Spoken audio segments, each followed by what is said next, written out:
Salut YouTube! Eh ben, mais va faire ta vie, Castal. Mais non, mais moi je veux juste que tu m'écoutes. Allez, va faire la vaisselle, va prendre ta douche. Oh, j'étais en train de faire un TikTok sur le sujet et je me suis dit, mais supprime ce que t'avais dans la tête, tu le laisses pour la semaine prochaine, tu parles de ça aujourd'hui. Tout le monde veut avoir un village, tout le monde veut avoir un système support, mais personne ne veut être un villageois de qualité.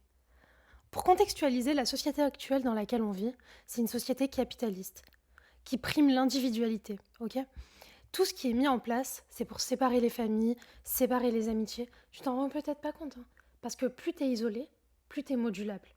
Plus t'es modulable, plus t'achètes. Anyway, ça reste la société capitaliste. C'est le but que tu sois isolé, que tu achètes. C'est pour ça que les valeurs famille, amis, tu sais, temps de qualité, repos, manger bien, être en bonne santé, ça va à l'inverse de la société capitaliste. On détruit la santé, comme ça tu prends plus de médicaments. On t'isole, comme ça tu achètes plus de médicaments, comme ça t'es plus modulable, comme ça tu ressens plus de peur. Bam, bam, bam, bam. Il y a des ressources qui sont inépuisables sur le sujet. C'est pas mon domaine d'activité, je suis pas une pro. Moi, ce que j'aime, c'est les relations sociales. Moi, ce qui m'intéresse, c'est comment on peut faire, toi et moi, pour mieux vivre. Sans débourser des mille et des cents, juste en ayant tu sais, des relations de qualité, des vêtements de qualité, des meubles de qualité. Comment faire pour ne pas être un pantin. Et il y avait une américaine, j'ai vu sur TikTok, qui avait fait une vidéo qui est super longue. Si ça t'intéresse, contacte-moi sur TikTok, je te l'enverrai. Si tu comprends l'anglais, évidemment. Elle disait que sa mère avait toujours fonctionné en villageoise. Elle avait un système support, un environnement de qualité. Dès que sa mère avait besoin de quelque chose, sa voisine était là. Dès qu'il y avait quelqu'un qui avait une compétence, il la partageait avec les autres dans leur système support. Et la fille, elle avait grandi éduquée avec ce modèle de famille. Et elle disait également que quand elle avait besoin d'aller à l'aéroport, par exemple, elle avait toujours un ami de sa mère qui allait l'emmener. Comme ça, elle ne déboursait pas du beurre. Parce que la société capitaliste veut que tu payes. Si tu dois aller quelque part, il faut que tu payes. Au lieu que ce soit, tu sais, un parent d'élève comme dans les années 90 qui récupère tous les gosses à la sortie du foot, aujourd'hui, tout le monde va prendre un abonnement de transport. Parce que c'est plus dans les valeurs de s'entraider. C'est pour ça que nos relations ne durent pas. On en revient à la fille. Je viendrai sur ma théorie, sur mon avis plus tard. La fille, elle disait donc qu'en grandissant, elle avait compris la valeur de ce système support, mais surtout qu'elle avait compris la valeur d'être soi-même un bon villageois. Parce que c'est marrant d'aller demander de l'aide quand tu as besoin d'aller quelque part. Mais il faut que toi, tu sois disponible si quelqu'un a besoin d'aide. Ça marche dans les deux sens. Encore une fois, on ne veut pas chercher un modèle où on va juste gratter vers les autres. Donne-moi ça, s'il te plaît, donne-moi ça. Non, on n'est pas des gratteurs. Là, on est en train d'essayer de trouver une solution pour devenir équitable, juste. Comment tu veux construire une relation saine si c'est pas équitable? Ah, peut-être c'est mon cerveau qui fonctionne comme ça. Anyway. Et elle s'est rendue compte en grandissant, en essayant de créer cet écosystème dans sa nouvelle famille avec son mari, elle s'est rendue compte que les gens avec qui elle habitait dans son quartier était individualiste et que c'était difficile de faire un système, tu vois. Ça me fait penser à tout ce qui est franc-maçonnerie. Je regardais sur TikTok la dernière fois un TikTok de quelqu'un qui disait quand t'es franc-maçon, on s'en fiche de tes compétences, tu peux avoir le poste. Il y avait un gars qui disait ça, il disait moi j'ai eu le poste, un poste de directeur régional, alors que je suis sûre, mais je suis certain même, qu'il y avait des gens qui étaient mieux qualifiés que moi. La communauté, c'est la meilleure manière de combattre ça. C'est la meilleure manière de faire des économies. Si on veut vivre bien, il faut qu'on soit entouré de gens qui nous aident. L'être humain de base n'est pas fait pour vivre tout seul. L'être humain, je l'imagine sincèrement, mais c'est comme ça dans ma tête. Tu vois les moutons? Ah oui, non, mais t'es vraiment un mouton, je suis un mouton aussi, mais pas le mot négatif. Tu sais, pas le mouton qu'ils ont pris, qu'ils ont transformé en mode tu suis... Non, on s'en fout de ça. Juste, t'es un mouton, avec une laine bien douce, et tu marches en troupeau. L'être humain n'a pas été créé pour être tout seul. L'être humain, il a besoin d'être entouré. Psychologiquement, pour se sentir bien, l'être humain, il a besoin d'avoir des contacts. T'as qu'à voir toutes les études qu'ils ont fait sur les bébés.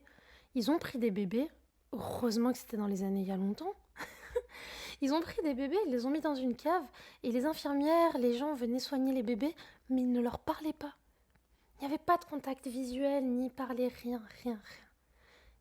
Et je suis désolée de te le dire, mais les bébés, ils ont... Parce que l'être humain a besoin de ça, a besoin d'être dans une communauté, a besoin de se sentir important. Je suis désolée aussi, la pyramide de Maslow, c'est pas un concept sorti de nulle part. Nous avons nos besoins fondamentaux, manger, boire, voilà, ta, ta, ta, ta, ta. Mais il y a aussi le besoin d'appartenance. On a besoin d'être utile, on a besoin d'apprendre des compétences et de les utiliser pour soi, de les transmettre aux autres, de s'entraider. Tu sais très très bien que faire un cadeau à quelqu'un, ça fait du bien au cœur.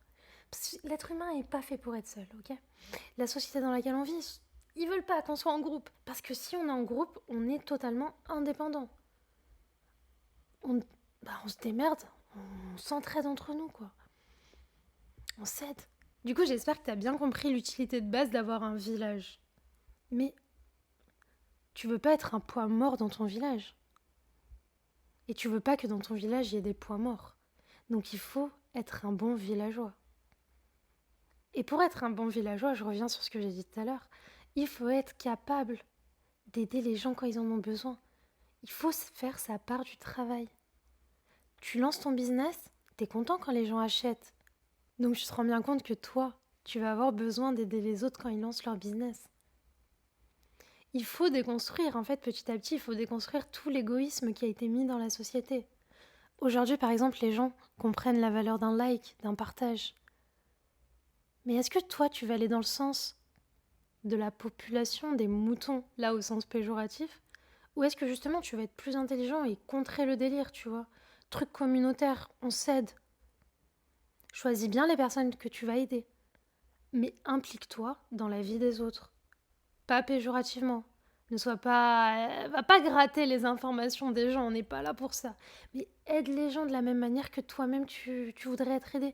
Ça, c'est un concept biblique, c'est un concept ibrahimique, c'est dans toutes les religions. Aide ton prochain parce que le monde... Parce que Dieu, il savait que le monde allait devenir comme ça. Il faut s'entraider, c'est pas pour rien. Et la plupart des gens ne se rendent pas compte qu'il faut s'aider. Du coup, la grande majorité, elle va être là en mode ah oui, mais si je like, je partage, la personne, elle va gagner de l'argent. Bah, déjà, on va remettre l'église au centre du village. J'aime trop cette expression en ce moment. Certains créateurs de contenu méritent de gagner de l'argent pour le travail qu'ils font. Donc, déjà, l'argument, il est fallacieux. Même ce mot, il est vachement cool, j'aime bien. J'ai pris cet exemple parce que moi-même je suis créatrice de contenu et je sens la différence. Je sens que les gens ils rechignent à soutenir. C'est juste pour mettre en lumière le concept. Quand tu veux qu'on t'aide, il faut que tu prennes ta place dans le village. Il faut que tu sois utile. Mais déjà, il faut que tu sois capable de repérer les personnes qui sont pas des poids morts. Et il faut qu'en retour, l'autre personne soit utile aussi. Donc il faut trouver des personnes qui pensent comme toi. Donc il faut que tu te rapproches des personnes, des communautés, des comptes sur les réseaux sociaux qui pensent comme toi. Abonne-toi. Rapproche-toi de moi. C'est en fréquentant des gens comme ça que tu vas rencontrer d'autres personnes qui pensent comme toi. Et comme tu as la volonté de créer un village, petit à petit, tu vas rencontrer d'autres personnes qui veulent créer un village. Vous allez être deux dans votre village. Vous allez vous entraider comme vous pouvez sur des sujets. Ensuite, vous allez être 3, ensuite 4. Ensuite, peut-être que tu vas déménager. Tu vas rencontrer ton voisin. Ton voisin sera une personne qui veut participer dans le village. Et du coup, si un jour tu n'as plus de voiture, que tu as besoin d'aller faire les courses, il ira chercher ton drive, sans te demander de l'argent en retour. Et puis toi, un jour, tu vas à la poste chercher un colis. Il va oser te demander. Parce que vous êtes un village, vous vous entraidez. Toi, tu vas déjà à la poste. Ça change quoi que tu lui récupères son colis? You know what I mean. Être un villageois, ça signifie pas juste aider les gens. Être un villageois, ça signifie être clair dans ses intentions. Savoir pourquoi tu veux être un villageois. Est-ce que tu le fais par intérêt parce que tu veux être aidé? Ou est-ce que tu le fais parce que justement tu veux contrer ça? Tu veux faire preuve de plus de générosité? En plus, je vous promets que quand on est un villageois qui fait partie d'un village, mais on vit tellement mieux. Quand j'étais plus jeune, j'ai grandi dans une communauté maghrébine où quand j'avais besoin d'un truc, mon beau-père, il allait demander à ses amis lui ramenaient.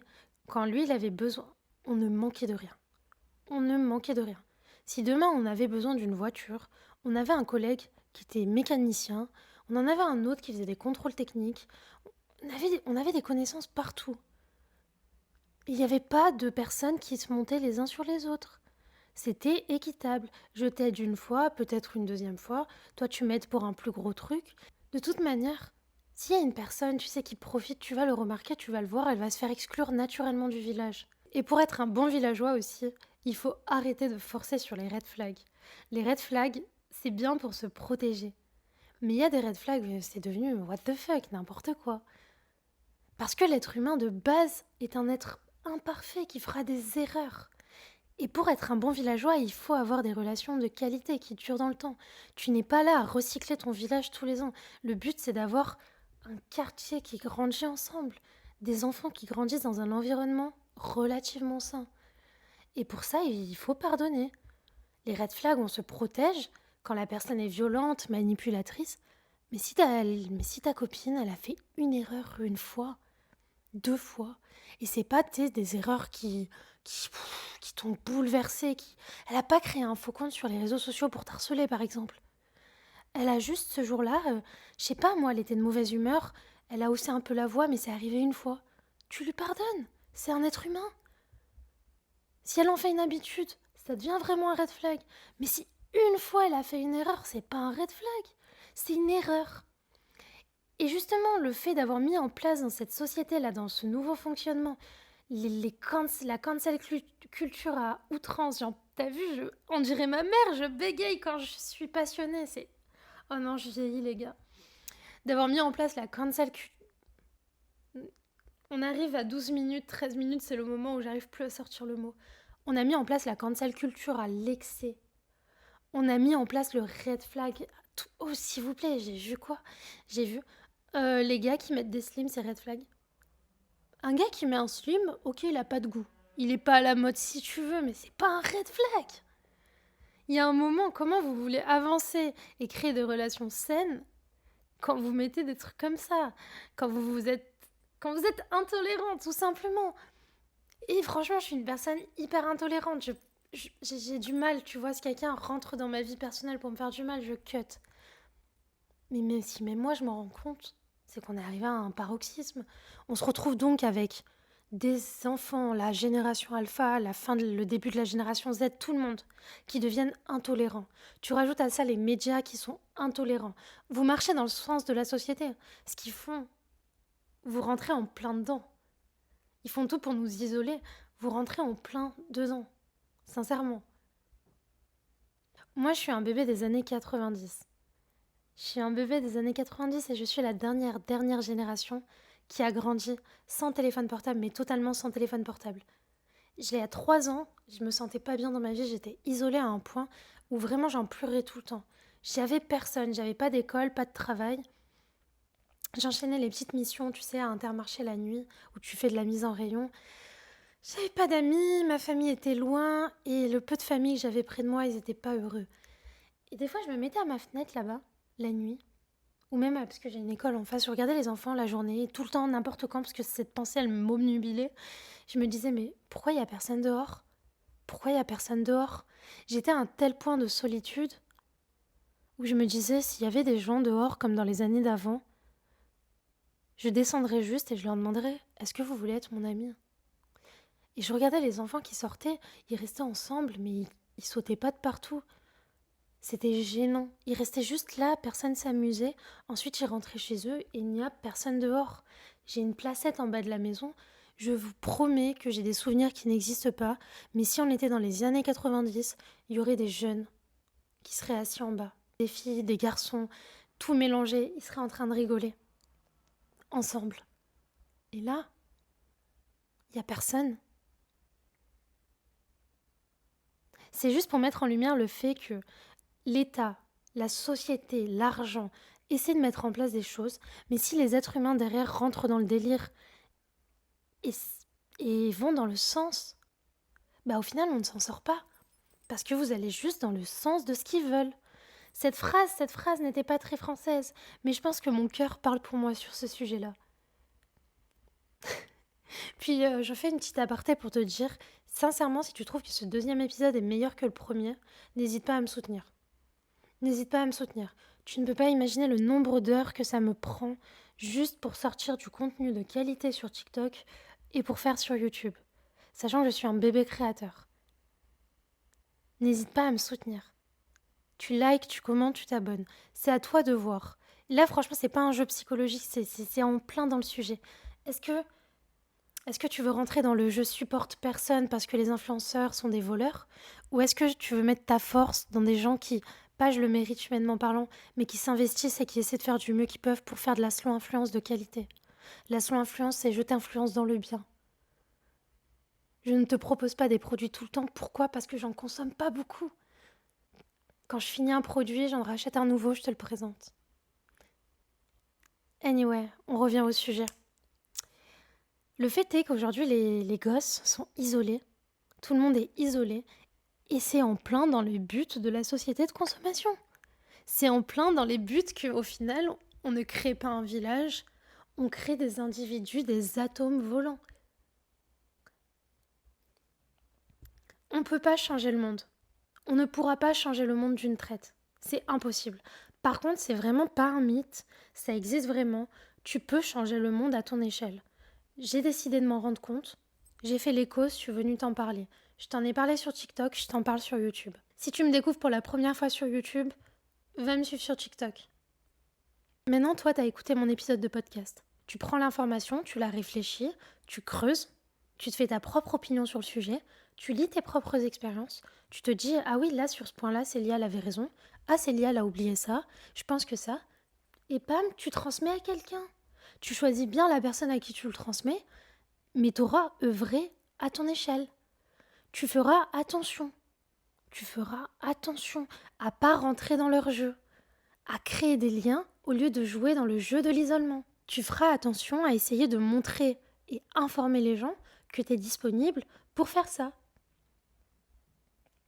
Tu feras attention à essayer de... Tu sais, quand tu choisiras des nouvelles personnes dans ta vie aussi, tu feras attention à choisir des personnes qui ont la valeur du village. Je suis convaincue que petit à petit, si chacune des petites personnes, des petites gouttes, mettent leur pierre à l'édifice, on va pouvoir un peu, au moins dans un petit cercle restreint, se faciliter la vie. Par exemple, moi j'ai une copine coiffeuse, une copine nana, j'ai une copine nana. Si un jour elles ont besoin d'aide, je peux les aider. Et je sais que si j'ai besoin d'aide en retour, elles peuvent m'aider. Pas sur des trucs de fou, mais sur des petits trucs ponctuellement.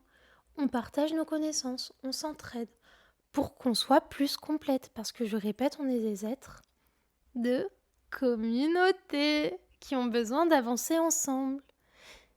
Et pour ça, il faut être un bon villageois. Et il faut faire attention à qui tu laisses rentrer dans ta vie. Mais ça, c'est le prochain sujet. Donc, ça fait 20 minutes que je blablate, j'ai pas trop de trous cette fois-ci dans l'épisode. Je suis plutôt fière de moi. J'ai eu quelques moments de trous parce que je viens de manger, du coup je digérais, tu sais, mon estomac il faisait... Mais sinon, je pense que là on est parti sur un bon 15 minutes. La semaine prochaine, on va parler relations. La semaine prochaine, j'en parlerai sur TikTok de toute manière. Je te laisse, je répète encore une fois, s'il te plaît, like, commente, abonne-toi. Ça me motive à continuer. Ça me motive de ouf à continuer. C'est beaucoup de travail de faire ça, c'est beaucoup de travail. Et j'ai besoin de savoir que je fais pas ça pour rien. J'ai besoin vraiment sincèrement de savoir que je ne fais pas ça pour rien. Aussi un truc, si t'es vraiment chiant sur tes likes, machin, tout ça, ne like pas, ne t'abonne pas, c'est pas grave. Mais dis-moi en commentaire si ce deuxième épisode est meilleur que le premier. I told you. I try to improve. Je pense que j'ai improve là en tout cas. J'ai fait 20 minutes non-stop. Des bisous d'amour, prends soin de toi, sois un bon villageois, construis une communauté, un village. Je t'aime. À mardi prochain, parce que c'est le pire jour de la semaine. Bye! Bye!